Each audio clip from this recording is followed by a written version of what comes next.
Bismillahirrahmanirrahim. Assalamualaikum warahmatullahi wabarakatuh. Innal hamdalillah nahmaduhu wa nasta'inuhu wa nastaghfiruh wa na'udzu billahi min shururi anfusina wa min sayyiati a'malina. May yahdihillahu fala mudilla lahu wa may yudlil fala hadiya lahu. Asyhadu an la ilaha illallah wahdahu la syarika lah wa asyhadu anna Muhammadan abduhu wa rasuluhu wa la nabiyya ba'dah. Allahumma salli wa sallim ala hadha nabiyil karim Sayyidina Muhammadin Sayyidil awwalin wal akhirin Sayyidin nasi ajma'in Al-mab'uthi rahmatan lil alamin wa ala alihi wa sahabatihi wa man sara ala nahjihi ila yaumiddin. Amma ba'du. Jamaah salat subuh Masjid Al-Kautsar yang dimuliakan Allah Subhanahu wa taala.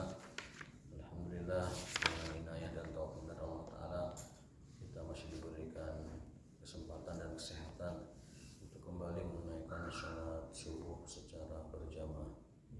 Mudah-mudahan Allah taala menerima amal ibadah kita dan menerima kesungguhan kita dalam thalabul ilmi. Amin ya rabbal alamin.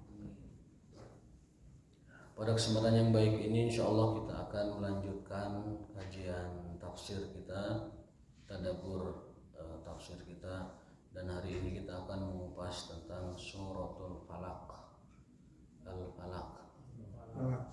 Al-Falaq, surat kedua terakhir setelah surat An-Nas. Surat ini surat Makkiyah, turun di Mekah. Sebagaimana ciri khas surat Makkiyah itu ayatnya pendek-pendek dan isinya tentang tauhid. Mengapa?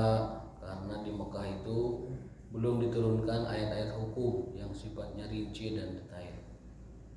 Ya, syariat yang baru diperintahkan di Mekah itu adalah baru sholat saja. Ya, baru sholat setelah peristiwa Isra dan Mi'raj. Jumlah ayatnya ada 5. Al-Falaq secara bahasa itu, falak itu secara bahasa itu artinya apa? Meletek, Pak. Meletek. Falak itu meletek. Eta. Laras. Disebut Al-Falaq karena saat itu saat meleteknya punon poe. Apa itu bahasa Indonesianya meletek itu ya? Merekah. Bahkan ada ayat lain, innallaha falikul habbi wan nawa. Dalam surat lain disebutkan Allah itu falikul habbi wan nawa. Allah lah yang telah membuka biji-bijian sehingga dia tumbuh menjadi pohon. Innallaha falikul habbi wan nawa. Habbi itu adalah biji yang seperti biji-biji padi dan gandum. Kalau nawa itu biji-biji seperti biji buah, biji delima, biji apel. Itu perbedaan antara habbi dengan nawa. Sehingga dalam Al-Quran penyebutan biji itu ada 2, ada al-habbi, ada an-nawa. Ada biji yang seperti biji gandum yang dibuka kulitnya kemudian dimakan dalamnya. Ada biji yang seperti biji buah-buahan yang kemudian dia menjadi bibit bagi tumbuhan yang baru. Dan Allah yang membuka itu semua. Innallaha falikul habbi wan nawa. Allah lah yang telah membuka biji-bijian itu dan menumbuhkan pepohonan dari bijian-bijian tersebut.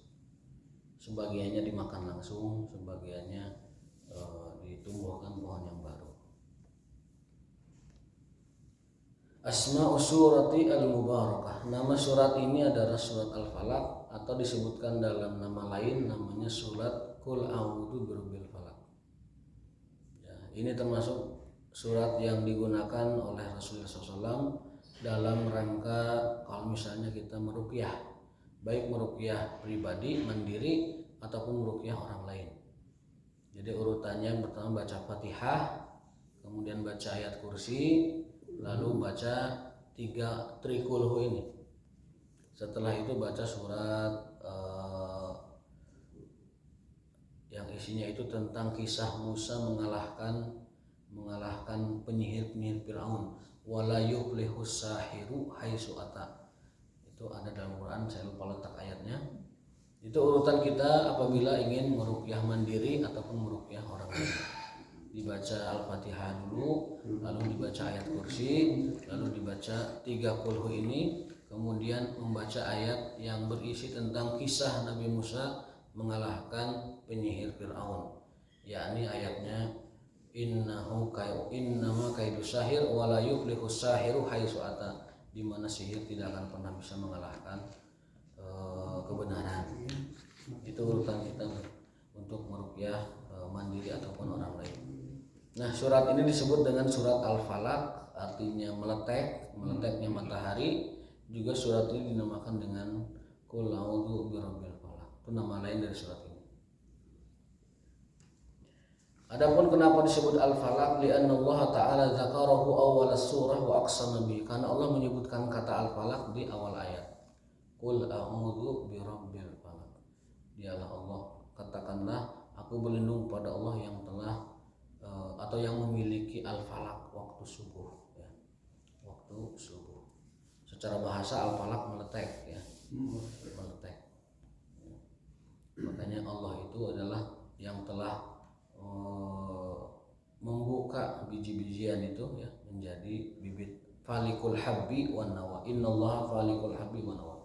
Suka dibaca dalam doa itu, ya falikal habbi wan nawa.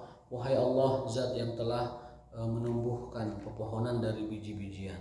Ada biji al-habbi seperti padi dan gandum, ada an-nawa seperti biji buah, mangga dan lain-lain sebagainya. Perbedaannya. Habbi itu yang kecil-kecil. Habbi yang kecil-kecil, habbah. Kalau an-nawa itu seperti biji-biji buahan yang nanti tumbuh lagi biji berikutnya. Allah lah yang telah membuka biji-bijian itu menjadi ada yang bisa dimakan, ada juga yang menjadi bibit tumbuhan yang baru. Subhanallah wa dzalika. Adapun qul a'udzu birabbil falaq artinya adalah katakanlah bahwa kita harus senantiasa berlindung kepada Allah yang menguasai waktu subuh. Ini perintahnya kepada Rasulullah SAW, yang Muhammad, berlindunglah kamu dari waktu subuh dengan Tuhannya subuh ya, birabbil falaq, dari kejahatan-kejahatan di bawah ini. Nanti disebutkan ya. Al-mihwar ar-ra'isi li surah al-isti'adzatu billah min sururi dunya. Ayat ini ya, pokok dari ayat ini adalah kita disuruh berlindung pada Allah dari kejahatan-kejahatan dunia, dari keburukan-keburukan dunia, dari musibah-musibah duniawi. Kalau yang kemarin surat An-Nas kita diperintahkan oleh Allah berlindung dari musibah agama, maka di ayat ini kita diperintahkan berlindung dari musibah dunia, keburukan dunia, kejahatan dunia. Kalau yang kemarin itu kejahatan agama, dari was-was, dari mengikuti syaitan, mengikuti jin dan sebagainya. Maka di sini adalah diperintahkan untuk berlindung dari kejahatan dunia. Musibah terbesar dalam hidup kita adalah musibah agama. Separah-parahnya musibah dunia itu tidak akan mengalahkan besarnya musibah agama ya. Yang paling nyata musibah agama itu adalah kalau muslim ya, adalah tidak mau berjamaah sholat sebenarnya diantaranya. Kenapa? Karena diantara konsekuensi muslim yang kafah itu adalah sholatnya berjamaah. Itu kan turun ayat ya ayyuhalladzina amanu dukhulu fis-silmi kafah, wahai orang yang beriman, masuklah kalian kepada agama Allah secara total, secara pol gitu. Ya kalau pol berarti kalau sholat ya sempurna. Sholat sempurna itu ya berjamaah. Sholatnya lengkap 5 waktu dan 5 waktunya itu berjamaah di masjid. Itu baru muslim yang kafah. Ya, kalau belum begitu berarti belum sempurna. Sahabat Ibnu Mas'ud, Abdullah bin Mas'ud mengatakan ya, jadi luar biasa ya Mas'ud ini sampai teliti terhadap para sahabat Nabi SAW. Beliau mengatakan, pas ini lagi kering-keringnya nih, pas ini sebelahnya mas.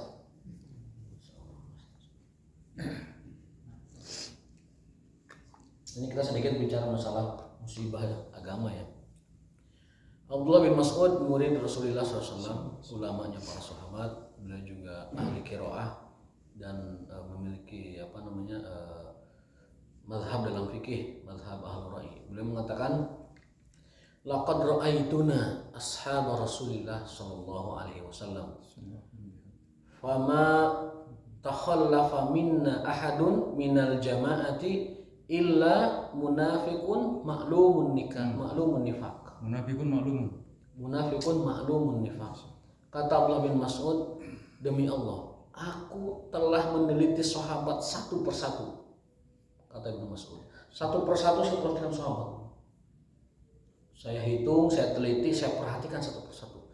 Fama wajadtu man takhallafa 'anil jama'ati, dan aku dapatkan tidak ada yang melewatkan sholat berjamaah illa munafiqun ma'lumun nifaq, kecuali dia itu orang munafik yang diketahui kenifakannya, diketahui kemunafikannya. Berarti persaksian Ibnu Abbas ini luar biasa. Beliau ini menghitung para sahabat, memperhatikan satu persatu dan mengatakan, menyimpulkan bahwa orang yang melewatkan sholat berjamaah, kata beliau, itu adalah orang-orang yang dikenal sebagai munafik yang maklum. Maklum itu yang diketahui, yang jelas-jelas munafik. Jadi kesimpulannya, orang yang meninggalkan ya sholat berjamaah, maka kata beliau adalah tanpa uzur maksudnya, adalah munafik ma'lumun nifaq, yakni orang yang benar-benar dikategorikan sebagai munafik. Itu penelitian Abdullah bin Mas'ud. Jadi luar biasa, Rasul memotivasi dengan pahala, dengan ganjaran yang sering kita sebut 27 kali lipat. Juga Rasul motivasi kita dengan ancaman. Ya, sehingga kurang apa? Bujukannya sudah dikasih, hadiahnya, ganjaran besarnya sudah diberikan, kemudian ancamannya juga disampaikan. Jadi kurang apa beliau mengajak umatnya untuk datang kepada masjid-masjid Allah Subhanahu wa taala. Maka demikian, mudah-mudahan ini sampai kepada siapapun ya yang yang mengaku Islam, yang mengaku iman ya, bahwa di antara kesempurnaan iman itu yang disebut dukhulu fi silmi kafah itu adalah di antaranya menunaikan sholat 5 waktu berjamaah ya. Menunaikan sholat 5 waktu dan sholat 5 waktunya berjamaah. Ayat itu turun, udkhulu fi silmi kafah, itu turun kepada orang-orang Yahudi yang masuk Islam. Jadi orang Yahudi, orang Nasrani itu masuk Islam menjadi sahabat-sahabat Rasulullah SAW, tetapi di tangan mereka itu masih menyisakan lembaran-lembaran suhuf dari kitab Taurat atau kitab Injil. Mereka sudah Islam, sudah iman, sudah bersama Rasul, berjuang bersama Rasul, berjihad bersama Rasul, tetapi masih ada 1 lembar 2 lembar suhuf Taurat dan Injil tersimpan di rumahnya. Jadi masih mukaan lembaran itu. Masih ada kenangan lama gitu, masih ada mantan di dalamnya. Masih ada mantan agama lamanya di dalam pikirannya. Sehingga turunlah ayat ini, ya ayyuhallazina udkhulu fis-silmi kafah. Masuklah kalian ke dalam Islam secara keseluruhan, secara total, secara pol ya. Itu berkenaan dengan ayat itu. Maka ayat itu juga berlaku bagi orang-orang yang Islam, yang iman, tetapi belum menyempurnakan keislaman dan keimanannya. Di antara penyempurna keislaman keimanan adalah sholat, dan sholatnya itu adalah berjamaah. Mudah-mudahan kita semua termasuk orang yang dibimbing bil taufik Allah Ta'ala untuk menunaikan sholat. Kalau tidak, maka dia jatuh kepada musibah diniyah, musibah agama ya, kalau kita tidak mendatangi sholat berjamaah. Pembeda ya, apalagi farqun bainana wa bainal kufri wa bainal kufari as-shalah. Pembeda kita dengan orang kafir dan orang munafik adalah sholatnya. Maka dari itu, supaya kita terlihat berbeda di sisi Allah Ta'ala, maka dengan sholat berjamaah. Dalam hadis lain, idza ra'aitum man ya'tadul masjid, apabila kamu melihat orang yang senantiasa ya'tadul masjid, terbiasa bolak-balik, menjadi adahnya, menjadi kebiasaannya, menjadi kebiasaannya dia ke masjid, maka kata Rasul, fashhadu lahu bil iman, maka saksikanlah dia dengan keimanan. Maksudnya saksikan, kalau kamu ingin melihat orang beriman, cek siapa yang sering datang ke masjid, maka fashhadu bil iman, saksikanlah dengan keimanan. Fawaid wala ta'if haula as-suratil mubarakah. Faidah-faidah dari surat Al-Falaq. Nah, ini yang menjadi inti pembahasan kita. Yang pertama, amarallahu nabiyahu sallallahu alaihi wasallam an yata'awwadha bi sifatin wahidah rabbil falaq min syururin arba'ah. Dalam surat Al-Falaq Allah menyuruh kita berlindung padanya dengan satu sifatnya, Rabbul Falaq, dari 4 kejahatan duniawi. Dibanding surat An-Nas, kita diperintahkan berlindung dengan 3 sifatnya dari 1 kejahatan. Kejahatan agama, keburukan agama maksudnya. Ini menjadi titik tekan. Kalau surat Al-Falaq itu hanya dengan 1 sifat kita berlindung pada Allah, tapi dari 4 keburukan dunia. Sementara surat An-Nas kita berlindung dengan 3 sifat Allah dari 1 keburukan agama. Berarti keburukan agama, musibah agama adalah jauh lebih besar daripada musibah dunia. Karena apa? Sampai-sampai kita diperintahkan qul a'udzu birabbin nas, malikin nas, ilahin nas, dari kejahatan setan. Karena setan itu pangkal dari musibah atau keburukan agama kita. Sementara surat Al-Falaq kita hanya diperintahkan dengan 1 sifat saja, qul a'udzu birabbil falaq, dari 4 keburukan musibah duniawi. Ini memberikan penekanan bahwa musibah agama jauh-jauh lebih besar daripada musibah dunia, sebesar apapun musibah duniawi itu. Wa min syururi arba'atin, adapun 4 keburukan atau musibah duniawi itu adalah yang pertama, syarruz zaman, keburukan waktu. Wa khassatan al-lail, terutama waktu malam. Jadi penyebutan waktu malam itu adalah sebuah pengkhususan, karena biasanya kemaksiatan, kejahatan, kriminalitas terjadinya di malam hari. Jin, dewa, uka-uka, apalagi itu jurik jarian malam keluarnya itu. Ruruntahan manusia teh malam keluarnya itu. Makanya kita berlindung dari keburukan waktu, terutama waktu malam. Syarruz zaman, khassatan al-lail. Min syarri ghasikin idza waqab. Aku berlindung kepada Allah dari kejahatan, dari keburukan, dari musibah manusia yang terjadi di malam hari terutama. Tapi sebenarnya itu adalah keburukan waktu secara keseluruhan, tetapi lebih khusus malam, karena orang berani berbuat maksiat biasanya waktu malam. Waliyazubillah, minuman keras, alkohol, kemudian pergaulan bebas itu rata-rata malam. Sehingga kita diperintahkan berlindung dari kejahatan waktu malam. Dan juga orang-orang yang berbuat kriminal serta berbuat kemusyrikan juga banyak itu waktu malam. Makanya Nabi SAW menyunahkan, memberikan anjuran kalau ba'da isya itu kalau tidak ada urusan umat, tidak ada urusan ilmu, tidak ada urusan agama, yang penting tidur. Ba'da isya tidur, nanti bangunnya baru sepertiga malam. Kita mau terbalik ya, sampai malam begadang kemudian baru tidur, subuhnya kelewat. Waliyazubillah. Yang kedua, syarrul a'mal, keburukan amal perbuatan. Wa khassatan as-sihr, terutama sihir atau syirik.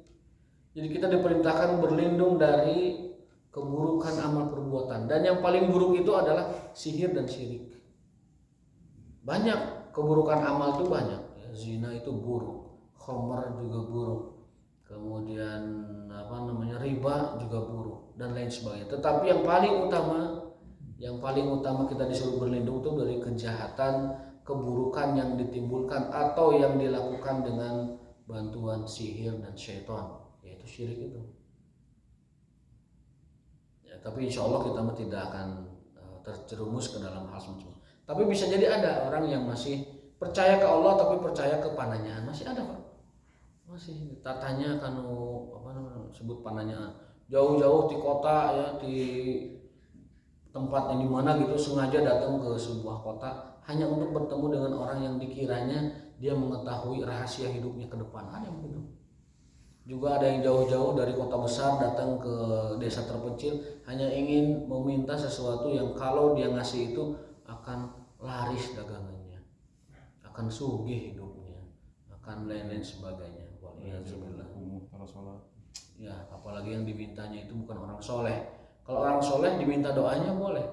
Misalkan Pak Yai, Pak Ustadz, ataupun ulama, mohon doakan saya. Boleh. Minta doa dari orang soleh itu boleh. Tapi lihat dulu kesolehannya.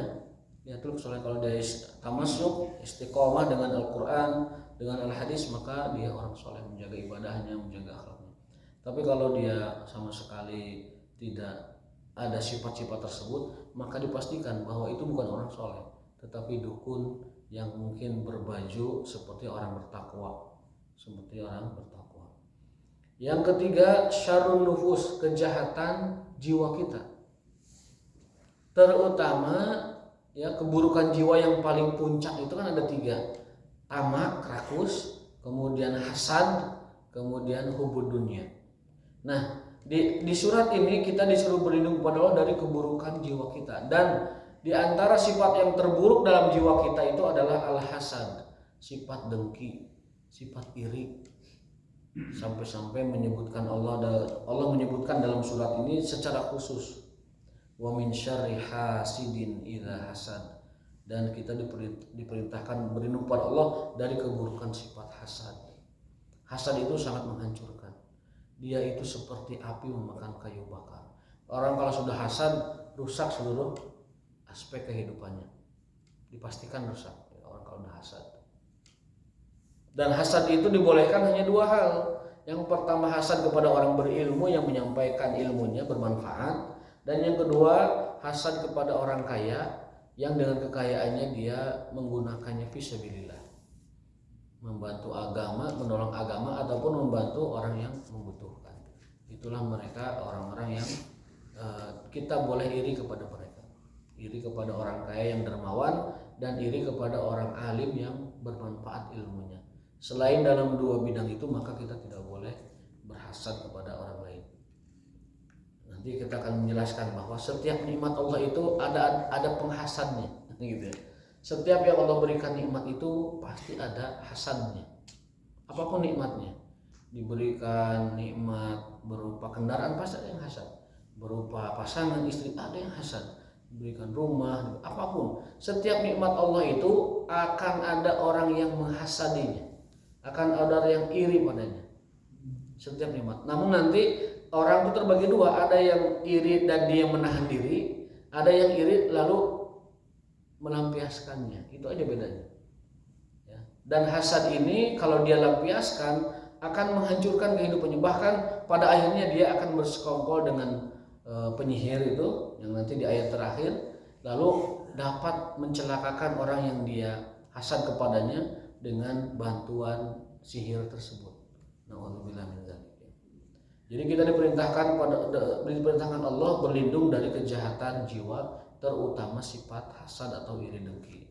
Wal akhir syarrul makhluqat, keburukan atau kejahatan makhluknya seluruhnya. Ya, min syarri ma khalaq. Kita diperintahkan untuk berlindung kepada Allah dari kejahatan makhluknya. Terdapat dalam ayat yang kedua, min syarri ma khalaq. Jadi keburukan itu tidak boleh dinisbatkan langsung kepada Allah, tapi harus kepada makhluknya. Kalau kebaikan boleh, misalkan ini kebaikan dari Allah, boleh. Tapi kalau keburukan tidak boleh, ini keburukan takdir dari Allah, nggak boleh. Harus dinisbatkan kepada orang, makhluknya. Ini keburukan si fulan, ini kemaksiatan si fulan, ini kejahatan si fulan. Tidak boleh langsung menyebut ini kejahatan dari Allah, ini keburukan dari Allah. Kenapa? Karena keburukan tidak boleh dikaitkan langsung kepada Allah. Namun kebaikan boleh. Apa intinya? Karena itu bagian dari adab kita kepada Allah SWT. Namun meskipun pada hakikatnya baik dan buruk juga ciptaan Allah. Baik dan buruk ciptaan Allah, tetapi tidak boleh mengatakan keburukan itu dikaitkan, disebabkan kepada Allah secara langsung. Di ayat ini mengajarkan kita min syarri ma khalaq, dari kejahatan apa-apa yang telah diciptakannya. Maksudnya dari kejahatan keburukan makhluk-makhluknya. Meskipun kejahatan, keburukan pada hakikatnya juga ciptaan Allah. Ya, tetapi terjadinya itu karena iradah, kehendak manusia dan juga perbuatan manusia.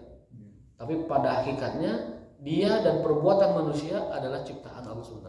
Itulah perbedaan kita Ahlussunnah wal Jamaah dengan orang-orang yang berakidah mengenai takdir seperti paham Jabariyah dan Qadariyah. Kalau kita berakidah, beriman bahwa manusia itu punya iradah, Allah itu punya iradah. Tetapi Allah lah nanti yang akan memenangkan iradahnya. Apabila manusia dia melakukan iradahnya dan tidak sesuai dengan ketentuan Allah yang berupa takdir syariat, maka orang tersebut berarti melanggar takdir syariat Allah dan nanti akan mendapatkan balasannya. Karena takdir ada dua, ada takdir syariat, ada takdir kauniyat. Takdir kauniyat itu sunnatullah, hukum alam.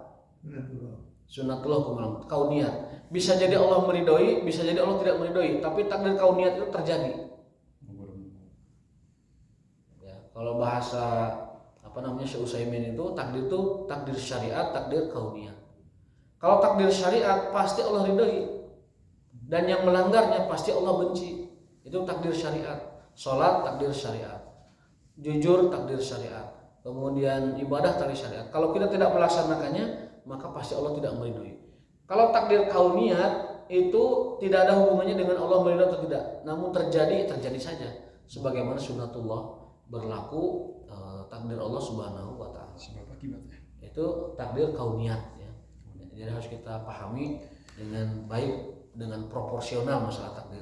Kalau dulu kita waktu SD dibaginya dua, takdir mu'allaq, takdir mubram ya. Mubram itu yang sudah pasti akan terjadi.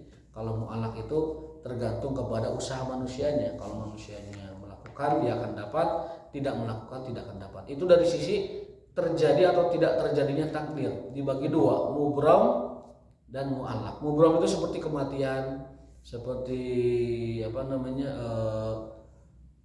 kehidupan, dia diciptakan, dihidupkan, kemudian dimatikan. Itu takdir mubram, tidak ada sama sekali campur tangan kita. Tapi kalau takdir mu'allaq itu bergantung kepada usaha kita. Kita berusaha dapat, tidak berusaha tidak dapat. Dari sisi terjadinya. Adapun dari sisi Allah meridhoi atau tidak meridhoinya, takdir itu dibagi dua, takdir syariat, takdir kauniyat, atau takdir syar'i dan takdir kauni. Takdir syar'i itu yang Allah ridhoi berupa syariatnya. Takdir kauni itu sunnatullah. Bisa jadi Allah meridhoi, bisa jadi Allah tidak meridhoi. Orang yang bisnisnya jago, ilmunya ada, modalnya ada, kemudian dia punya karakter bisnis yang bagus, jujur dan sebagainya, dia akan sukses. Nah, itu takdir kauni. Bisa jadi sebaliknya, orang yang berbuat curang atau korupsi, dia juga bisa kaya raya. Tetapi takdir itu kauni, tidak Allah ridhoi. Jadi kalau takdir kauni itu bisa Allah ridhoi, bisa jadi Allah tidak ridhoi. Takdir kauni. Adapun takdir syar'i itu yang Allah ridhoi. Agar kita dapat memahami takdir dengan baik. Ya. Nah, itu 4 hal yang dimana Allah memerintahkan kita berlindung kepadanya. Keburukan waktu, terutama malam, keburukan amal perbuatan, terutama syirik dan sihir, dan ketiga keburukan jiwa, keburukan hati, ya, kejahatan hati berupa hasad, dan keburukan makhluk-makhluk Allah yang seluruhnya, min syarri ma khalaq, dari seluruh keburukan kejahatan makhluk. Maka setiap ba'da subuh, ba'da maghrib kita disunahkan berdoa a'udzu bikalimatillahi tammati min syarri ma khalaq. A'udzu bikalimatillahi tammati min syarri ma khalaq. Dalam hadis, barang siapa yang membaca doa itu, masuk ke sebuah tempat membaca doa itu dan yakin bahwa itu berefek, maka Allah akan menghindarkan dia dari segala macam bala dan musibah di tempat itu.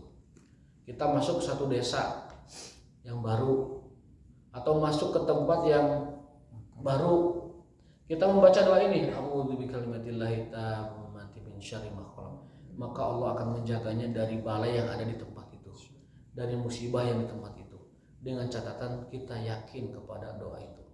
Jadi orang beriman itu punya benteng yang sangat kuat. Setiap saya masuk kopo permai, saya baca doa itu, a'udzu bikalimatillahi tammati min syarri ma khalaq, supaya dihindarkan dari bala-bala musibah-musibah yang ada di kopo permai. Setiap saya datang ke Tasik juga saya baca doa itu, a'udzu bikalimatillahi tammati min syarri ma khalaq. supaya dihindarkan dari bala-bala musibah-musibah yang sedang terjadi di tempat itu. Maka kata Nabi, apabila orang membaca doa itu ya tentu dengan keyakinan, maka akan dijauhkan dari bala dan musibah yang terjadi di tempat itu. Terutama yang suka touring, yang suka hiking, yang suka goesing dan lain sebagainya, baca doa itu di setiap masuk tempat yang baru. A'udzu bikalimatillahi tammati min syarri ma khalaq. Dalam hadis lain dia akan terhindar dari kejahatan serangga dan hewan-hewan buas. Jadi manfaatnya banyak. Selain dijaga dari hewan buas, juga dijaga dari musibah dan bala. Itu manfaat membaca doa a'udzu bikalimatillahi tammati min syarri ma khalaq. Kadang kita itu membaca itu malah membaca saja, meyakininya kadang tidak. Ukur dibaca jadi mantra dibaca gitu. Padahal harus diyakini bahwa dengan membaca itu Allah menjaga dari segala macam bala dan musibah. Walhamdulillah dengan izin Allah Subhanahu wa taala tidak ada musibah, tidak ada bala yang menimpa kita karena kita membaca doa tersebut dan yakin itu adalah ampuh yang diajarkan oleh Rasulullah SAW. Kita harus meyakini ampuhnya doa, itu intinya. Ya. Ampuh doa itu. Kalau kita meyakini ampuhnya doa itu, udah itu pasti akan Allah berikan khasiat dari doa tersebut. Kadang-kadang kita makan enggak. Hiji teu ngarti nu dibaca. Nu kadua ngarti tapi malawung. Yang ketiga mungkin ngerti, paham, tapi tidak meyakini. Ya, gimana doa akan bekerja kalau begitu? Doa itu bekerja apabila kita memahami dan meyakini arti doa itu. Maka doa yang dilagu-lagukan dia nggak paham artinya, gimana mau dijawab? Sementara Rasulullah bersabda dalam hadisnya, Innallaha la yaqbalu du'a min qalbin lahin ghafil. Innallaha la yasma'u du'a min qalbin lahin ghafilin. Allah tidak akan mendengar doa dari hati yang lalai dan tidak fokus. Qalbin ghafilin, lahin, ghafil itu lalai. Kemudian lahin itu lahun. Tidak fokus. Jadi Allah tidak akan mendengar doa dari hati yang lalai dan tidak fokus. Ya. Dari kuman-kuman ya, berlindung dari kuman-kuman termasuk. Justru yang saya maksudkan itu sebenarnya itu bala musibah yang terjadi sekarang itu kuman dan sarupaning, itulah mikroorganisme lain gitu ya. A'udzu bikalimatillahi tammati min syarri. Karena Allah yang mengetahui detail dari makhluk-makhluk tersebut. Jadi Allah Maha tahu itu sel-sel yang ada di bakteri-bakteri kecil itu kan Allah yang mengendalikan. Sel terkecilnya lagi itu tahu. Virus itu kan kalau tidak salah ukurannya itu 1 kali 10 pangkat min 12. Jadi 10 pangkat min 12 kecil. Jadi aya bakteri itu gering nanti ku virus, Pak. Gitu. Kalau ada selain bakteri teh amuba, kan itulah bakteri kuman, itu gering nanti ku virus. Jadi bakteri ke liar ku virus, dia yang bisa merusak dinding sel bakteri itu ya virus itu. Berarti ukurannya itu 10 pangkat min 12, itu kecil sekali, 0,0000 kecil sekali. Dan Allah menguasai makhluk terkecil itu dan mengetahui sel terkecil dari si kecil itu. Subhanallah. Ya, yang paling bisa melindungi kita ya Allah, gimana lagi? Makanya harus yakin. A'udzu bikalimatillahi tammati min syarri ma khalaq. Kalau kita yakin, kata Nabi, baca doa itu di tempat baru kita singgahi atau kita datangi, ya, setelah kita tempat yang lain, maka akan dijaga dari musibah dan bala yang ada di tempat itu. Tidak mesti tempat baru, tapi kita masuk ke tempat itu gitu. Setelah meninggalkan tempat itu dan masuk lagi, baca doa itu. A'udzu bikalimatillahi tammati min syarri ma khalaq. Ini adalah tafsiran dari surat Al-Falaq ayat yang kedua, dari kejahatan makhluk-makhluk. Ada salah satu hadis yang menunjukkan bahwa Allah itu senang sekali pada surat Al-Falaq itu. Kalau dalam hadis yang saya baca itu surat Al-Ikhlas, ya. Al-Ikhlas. Tetapi memang ada dalam riwayat lain Nabi bersabda, jangan pernah kalian tinggalkan surat Al-Falaq di setiap sholat kalian. Artinya apa? Artinya dalam sholat sunnah kita, sholat wajib itu sisipkan surat Al-Falaq. Mungkin dalam sehari 5 waktu sholat ada yang kita baca itu Al-Falaqnya. Atau misalkan dalam rawatib kita nih, ba'da subuh, qabla subuh, pastikan ada Al-Falaqnya. Adapun surat yang dalam hadis disebutkan karena Allah mencintai surat itu adalah surat Al-Ikhlas. Suatu hari sahabat Nabi SAW mengadu kepada beliau. Karena apa? Karena ada temennya kalau ngimamin bacaan nanti Al-Ikhlas terus. Al-Ikhlas terus. Disangka nanti apalnya tahunggul gitu. Nah ini diadukan ke Nabi, ya Rasulullah, itu teman saya itu kalau ngimamin di antara kami baca nanti Al-Ikhlas terus. Kita kumat. Kata Rasulullah, tanyakan kepada dia. Kalau lihat hadis konteksnya akhbiruhu berarti kan kabarkan kepada dia. Berarti dilaporkan dan tanyakan kepada dia kenapa baca surat itu terus. Ini dalam kitab yang Syekh Ali Bassam itu Taisirul Alam. Mungkin ada riwayat lain yang dipanggil, ada riwayat lain yang tanyakan kepada dia. Tapi dalam kitab Taisirul Alam karya Syekh Ali Bassam, hadis-hadis hukum, hadis-hadis fikih, itu beliau menyuruh sahabat lain menanyakan kepada dia, apa gerangan yang membuat Anda membaca Al-Ikhlas terus? Nah jawaban sahabat itu bukan karena tidak hafal surat lain. Al-Ikhlas kan memang eta tahunggul, tapi karena dia inni uhibbuha fiha tauhidullah. Aku mencintai, sangat suka dengan surat ini karena dalamnya ada keesaan Allah. As-Samad, kemudian Al-Wahdaniyah, annahu lam yalid, annahu lam yulad, wa anna laisa lahu kufuwan, dan seterusnya. Tentang tauhidullah. Akhirnya Rasul mengatakan, katakan padanya, innallaha yuhibbuhu. Karena dia mencintai surat Al-Ikhlas, Allah pun menyukai surat Al-Ikhlas, maka Allah pun menyukai orang yang menyukai surat Al-Ikhlas. Jadi surat Al-Ikhlas Allah sangat menyukai, sangat mencintainya, juga mencintai orang yang membacanya. Dalam riwayat lain Nabi menyuruh orang tersebut datang menghadapnya dan ditanya, kenapa kamu baca Al-Ikhlas terus sholatnya? Sahabat kamu ini protes lah bahasa kitanya. Oh karena saya menyukai, saya senang sekali baca Al-Ikhlas. Ya kata Nabi, bergembiralah bahwa Allah juga mencintai Anda karena Anda mencintai suratul Ikhlas. Boleh seperti itu ya, kita baca Al-Ikhlas terus. Mangga. Itu pengalaman tahun 70-an gitu. Sholat tarawih 23 rakaat. Imamnya Al-Ikhlas terus. Rakaat kedua. 2 rakaat. Rakaat kedua Al-Ikhlas. Rakaat keduanya selalu Al-Ikhlas. Sekarang banyak di NU. Banyak? Di NU masih ada. Selalu rakaat kedua itu Al-Ikhlas. Iya. Mungkin motivasinya sama dengan hadis ini. Dia menyukai Al-Ikhlas.